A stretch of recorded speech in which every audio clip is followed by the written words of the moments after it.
Presented before you today, but in the end, it is up to the conscience of your hearts to decide. And I firmly believe that, like me, you will conclude that Captain Blackadder is in fact totally and utterly guilty.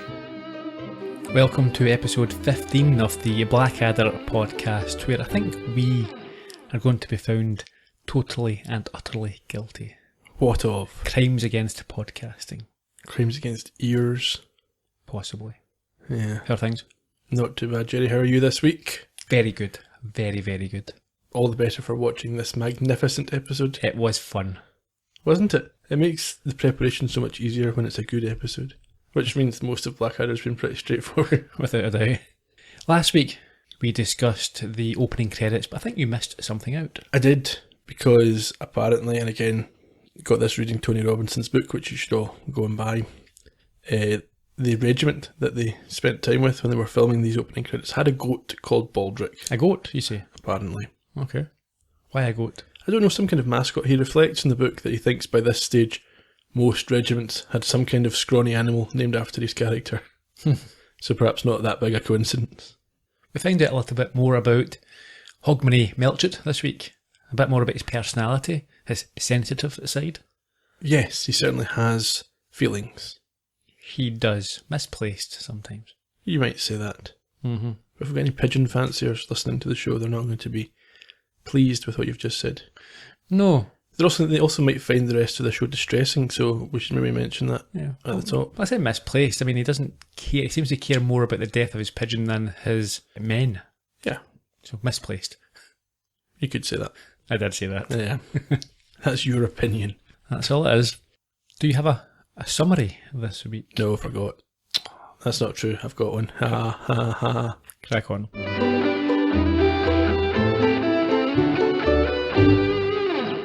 In Corporal Punishment, we join Blackadder and his cohorts in the midst of a communications crisis. Captain Darling is endeavouring to pass on orders to advance into no man's land, but without success. When Blackadder shoots General Melchett's favourite carrier pigeon, Speckled Jim, it soon becomes apparent that he is in a bit of bother. But will his inevitable execution proceed? Or is there one more message to come? Thank you, my feathered friend. Okay, I didn't think you were going to mention the boa, but fair enough. In the trenches. I presume this is where we'll start most weeks. I guess it's the standard location. Blackadder's on the phone taking a restaurant booking from what appears to be a German. Yes, as the shells drop in the background around him. He's got crossed wires. George bemoans the phone system. They've had no orders.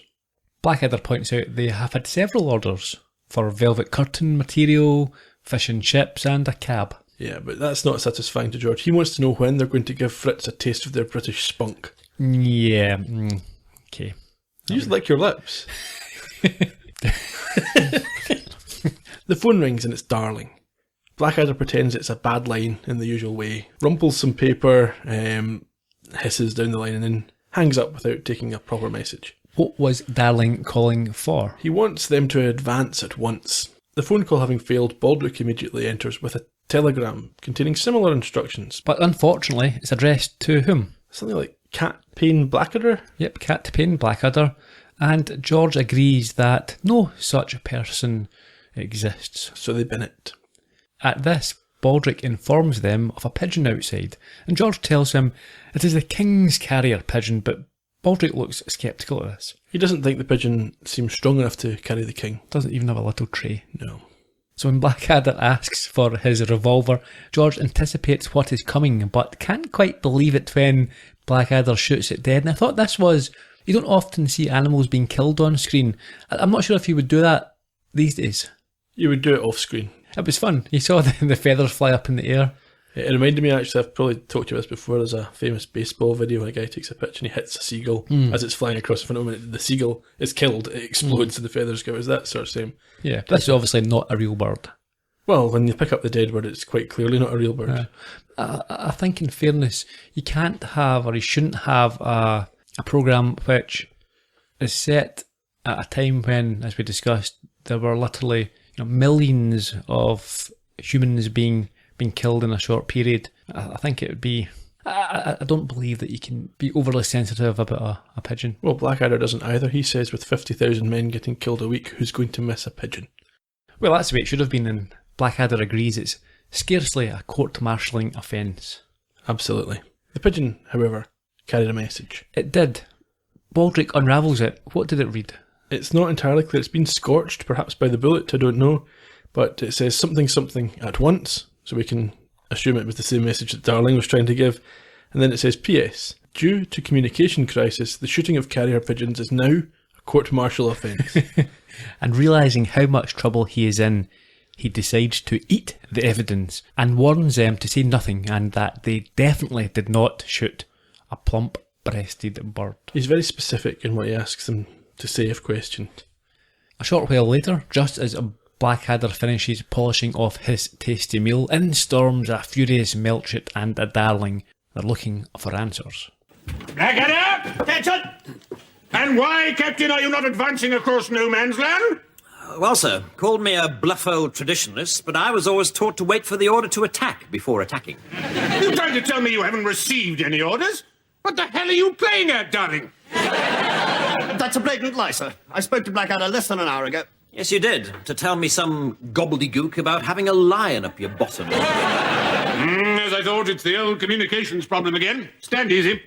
Action on this is imperative. Take that down, darling. Yes. Also, make a note of the word gobbledygook. I like it. I want to use it more often in conversation. Yes, sir. I must say, sir, I find this all very unlikely. Not only did I telephone Blackadder, but as you'll recall, we sent him a telegram and a carrier pigeon. Did you? Are you telling us you haven't had a pigeon, Blackadder? Come on, man, you must have done. I sent our top bird, Speckled Jim, my own true love, who's been with me since I was a nipper. To business. I'm giving you your order to advance now. Synchronized watches, gentlemen. Private, what is the time? We didn't receive any messages, and Captain Blackadder definitely did not shoot this delicious plump-breasted pigeon, sir. At this point, George returns and gives word for word the same response as Baldrick. Before Darling spots some white feathers, but Baldrick then twists the knife by claiming that they aren't white, they're more speckly. Yeah, and I think Darling and Melchett have different ideas about what's gone wrong here. Okay, what are they? Well, Darling thinks Blackadder has been receiving and ignoring orders, and Melchett thinks he's killed his pigeon.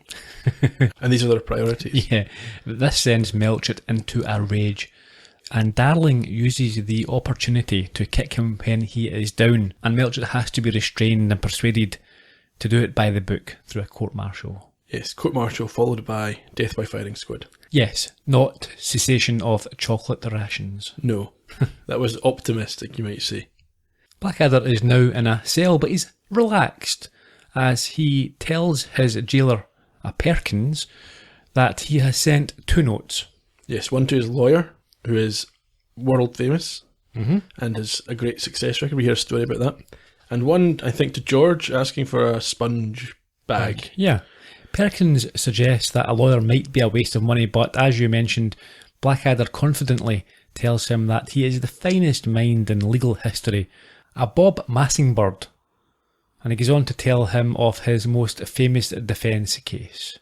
Yes, it's the tale of the bloody knife, and Massingbird took on this defence, and not only did he have his man acquitted, he also managed to have him knighted, I believe, and the victims paid for the cleaning of his clothes from the blood.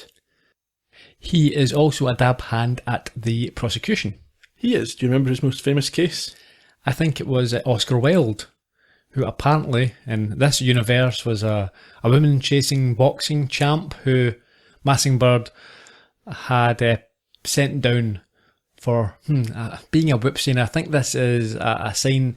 It may well have been a language used back in the Great War, and certainly it was still being used in the 80s, but I think it's a little bit, this shows it's been dated slightly. Yeah. Anyway, Blackadder is shortly dismayed when Baldric arrives with word from Mossingbird. Yes, he has his response, which is in fact a sponge bag. Yes, Baldric has sent the wrong notes to the wrong people. Yeah, the note requesting legal representation has been sent to the enthusiastic George, who now appears on the scene in legal wig and gown. He does, and Blackadder queries his qualifications, but he says he was voted the boy least likely to complete a coherent. Yes. He explains that law is a family tradition. His uncle is a lawyer. But he's not. No, he's an absolute duffer at that sort of thing. The coherent sentence reminded me of the state defender in My Cousin Vinny. I've not seen it. Oh, you should. Is it good? It's a very good movie, yeah. You like a legal drama, don't you? I do. Yeah. It's a comedy, but a legal drama. Oh, okay. Is that the one with Joe Pesci? Yeah. Right. I think I've maybe seen bits of it. In any case, Blackadder doesn't think that George's mindless optimism is what is needed, which is a shame, as that is what he's built his case around. Yes. He's practiced his closing speech with a lot of "oh pleases." Yes. He has to admit that Blackadder looks as guilty as a puppy sitting next to a pile of poo. We skip ahead to the court-martial where George is making a late entrance. Yes, well, he thinks Blackadder is there flanked by 2 guards, and George bounds in and immediately starts to defend him to the clerk of the court. He's not interested at all. He's told that the case hasn't started, and then Darling informs him that he will be appearing on behalf of the prosecution, and that he has no chance.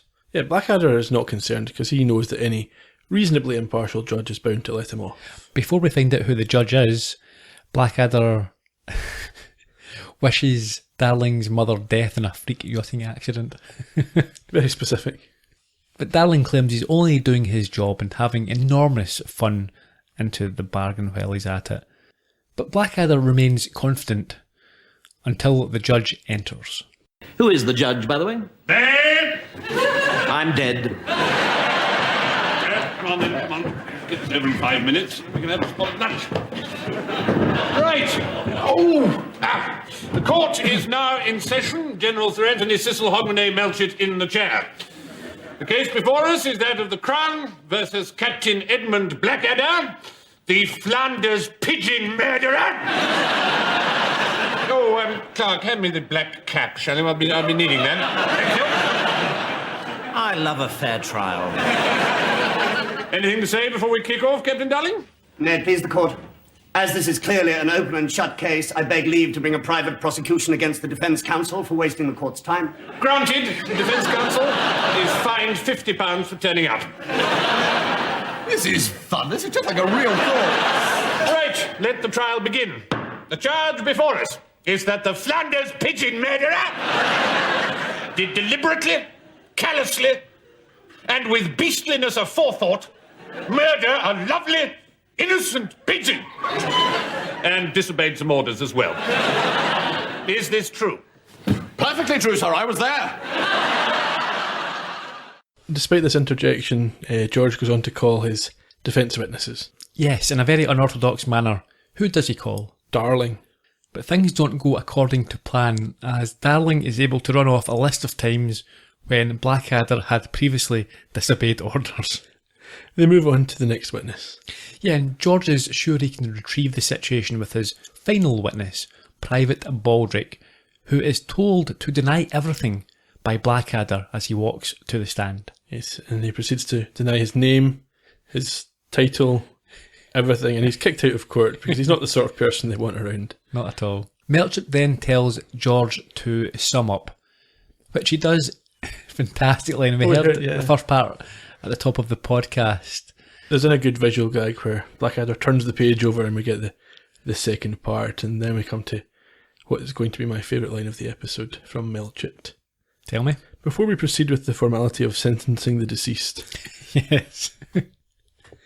They have to go ahead with the case for the prosecution. They do, and asks Darling to call his witness. Yes, it's Melchett himself. He asks him about Speckled Jim and all the time they spent together. He breaks down in tears before exploding in rage and fingering Blackadder as the guilty party. No more questions. He returns to the bench and sentences Blackadder to death by shooting. So back over to the cell, where the short and ugly Baldric enters with a last meal for Blackadder.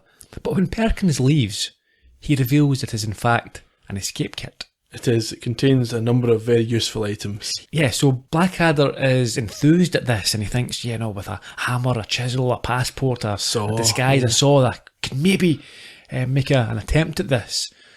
But he is let down to find out it contains what? Well, there's a wooden duck. Why? So in case he's near water, he could go under the surface and have the duck in his head, Okay. like a duck. A pencil? A miniature trumpet. Why would you need that? In case you need to appease an unhappy child during your escape. So Blackadder decides to list useful items rather than rummaging through Baldric's bag, and he has none of what he's looking for, except for a change of clothes. Yes.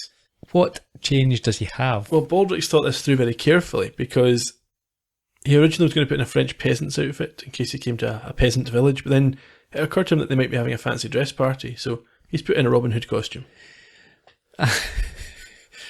Blackadder asks what would happen if he turns up at this French peasant village and they're not having a fancy dress party. Baldric admits that never occurred to him. No. And if it was the case, he would stand out like a man standing in the middle of a pond with A wooden duck in his head. So at this, Baldric leaves, and Blackadder has some surprise guests. Yes, Perkins returns with a group of other soldiers. His firing squad. I mean, they claim to be just like tacksmen. They're only doing their job. Everyone hates them for it. Yeah. Blackadder says his heart bleeds for them. Yeah, they say they aim to please. I think if they'd been around in previous seasons, they might be accused of gallows humour. Certainly. However, they try to be as accommodating as possible. You see, sir, we take pride in the terminatory service we supply. So is there any particular area you'd like us to go for? Huh? We can aim anywhere. Well, in that case, just above my head might be a good spot. You see a laugh and a smile, and all of a sudden the job doesn't seem quite so bad after all, does it, sir? It's a lovely roomy forehead. Yeah, good pulsing jugular there as well. Look, I'm sorry. I know you mean to be friendly, but I hope you won't take it amiss if I ask you to sod off and die. No, fair enough. Of course not, sir. No one likes being shot first thing in the morning, do they, lads? Of course not. No. So, look forward to seeing you tomorrow, sir.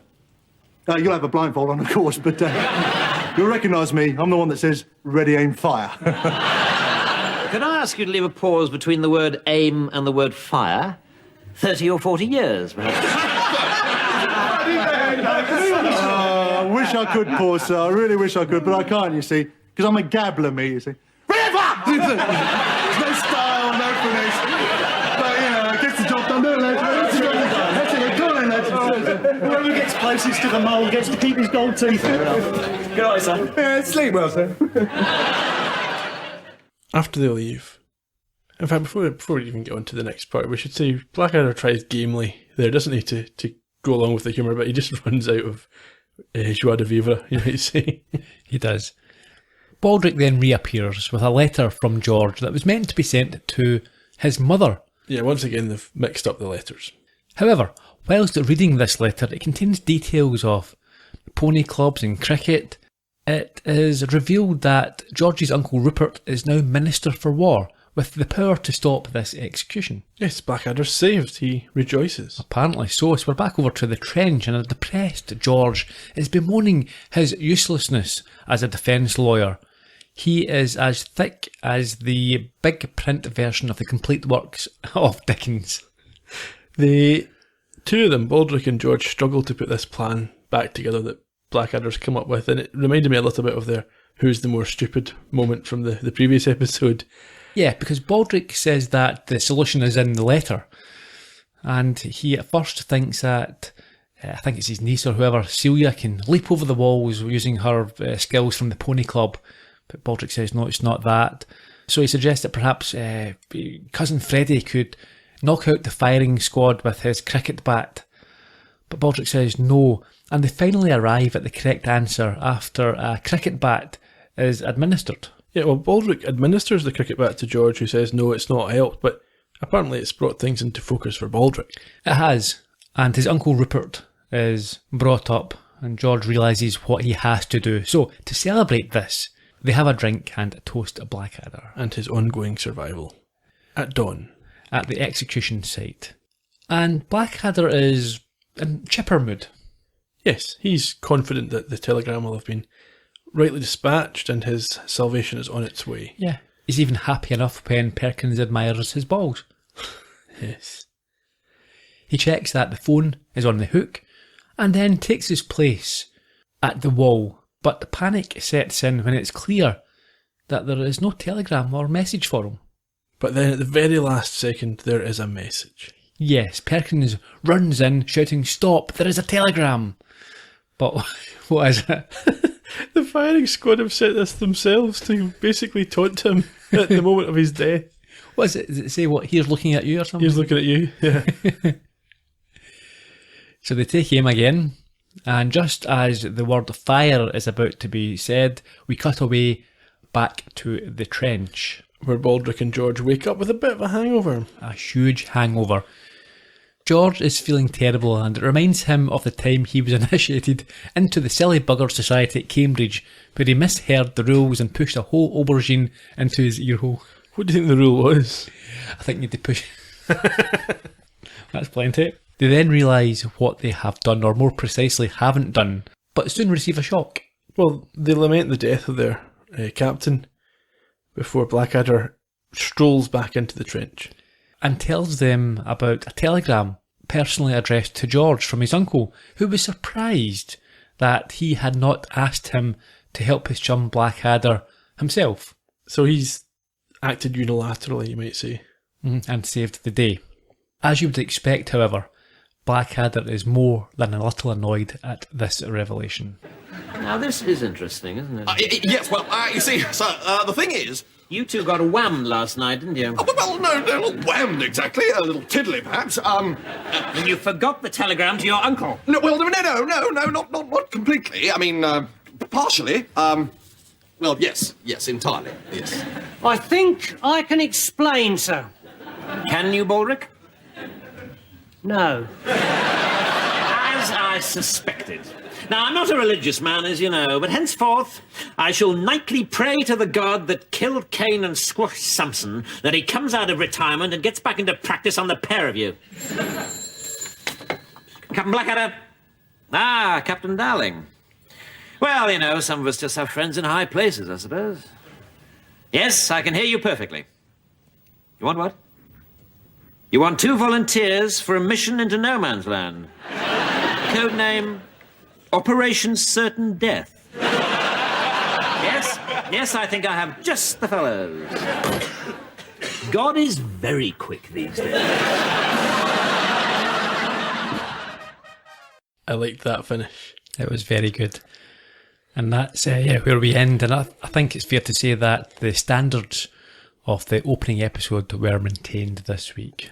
It was very good. Very, very good. No drop in form whatsoever. Do you have any trivia? Anything you want to chat about? I don't think I can top the goat story, so I'm going to leave it for this week. Okay. What do I have here, if anything? Okay, the line when they discussed Massingbird in the cell, that was ADR. You might have noticed it. You could see it and you could also hear it was a different type of audio. It was, it had to be changed in post because the line referred initially to a Bob Moxon and Brown, who was a real-life QC, but the BBC felt that it may be seen to be promoting him. Okay. And at the time, this was just back in the 80s, direct advertising apparently was prohibited in the legal profession. Okay. Well, you're talking about the sound. That reminds me of a bit of trivia that I could throw in. This was one of the first series to be produced in Nicam digital stereo, which was a sound technology that almost nobody could hear in their televisions at the time. Fair enough. What else do I have? Yeah, 2 of the firing squad, they were named Jones and Fraser. And this was a nod to Dad's Army, where there were characters called Jones and Fraser. The episode was first broadcast on the 5th of October 1989, where Jeremy Hardy played Perkins. He was born in 1961. He's a stand-up, an actor and a TV radio personality. If you haven't seen him, you've probably heard him. He won the Perrier Award at Edinburgh in 1988. He is known for shows such as Jeremy Hardy Speaks to the Nation, I'm Sorry I Haven't a Clue, and How to Be... Stephen Frost played Jones, one of the firing squad. I think he was the the leader, the commander. This is his third of 3 Blackadder appearances. He has had 2 roles in season 1, which we've not covered yet. Okay. Born in 1955, he is also known for Boomers, Poirot, Vanity Fair, The Bill, Mr. Bean, Lazarus and Dingwall, Dempsey and Makepeace, The Young Ones, Carrot's Lib, and he appeared on stage in Fear and Loathing in Las Vegas alongside Stuart Milligan. There's a name that we've heard. Not in this show. Not in this show, no, but on the Jonathan Creek podcast where he plays Adam Klaus. Lee Corns, he played Fraser. We've spoken about him before, yeah. Paul Mark Elliott played Robinson. He has been in Magicians, The Bill, Casualty, EastEnders, Hobie City, Brass Eye, Spaced, Smith & Jones, Murder Most Horrid, the comic strip Presents, amongst other things. And Jeremy Gittins, odd name, played Tipplewick. Born in 1956, he has most notably been in Keeping Up Appearances. He has also been in Doctors, EastEnders, Lazarus and Dingwall also, Andy Capp, Me and My Girl and Doctor Who from 1981. Not quite bingo. No. Favourite line? I would say, yeah, the one about the deceased that Melchick reads out in the hearing. Mine says, I'm an absolute duffer at this sort of thing. Next time, I've got Major Star. Interesting. Look forward to that in a couple of weeks' time. 2 weeks' time, yeah. Until then, Cheerio. bye-bye.